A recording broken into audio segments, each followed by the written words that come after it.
Saluant la trêve humanitaire dans l'Est, le ministre d'État aux Affaires étrangères, Thérèse Kayikwamba, pousse les États-Unis à activer des sanctions politiques et économiques contre les Rwandais. Suivez.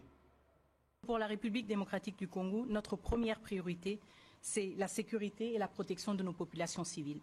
Et la trêve humanitaire a cela pour objectif, raison pour laquelle nous y avons adhéré. Mais trêve ne veut pas dire que nous sommes immobiles. Trêve ne veut pas dire que nous ne sommes pas vigilants. Nous restons vigilants, nous suivons de très près ce qui se passe à travers la province du Nord Kivu et bien au-delà.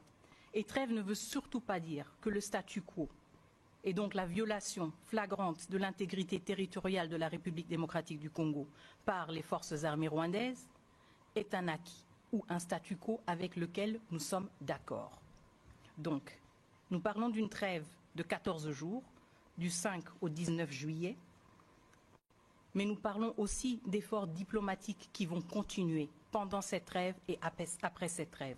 Pourquoi? Parce que nous voulons une solution durable. Avec une trêve de 14 jours, je ne pense pas que nous aurons le temps de résoudre tous les problèmes que nous avons. Ça veut dire que nous continuons la pression diplomatique, nous continuons à nous apprêter à la prochaine assise à Luanda, mais nous continuons aussi le suivi rapproché de tout ce qui se passe à travers nos différents services dans la province du Nord Kivu.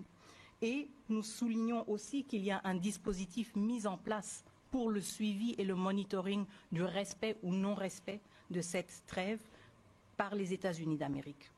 Et donc, c'est la posture que nous prenons. Tout d'abord, nous privilégions cette opportunité d'avoir un répit pour nos populations civiles, nos populations victimisées par cette guerre, mais nous restons vigilants et nous restons actifs sur le front diplomatique et sur tous les autres fronts.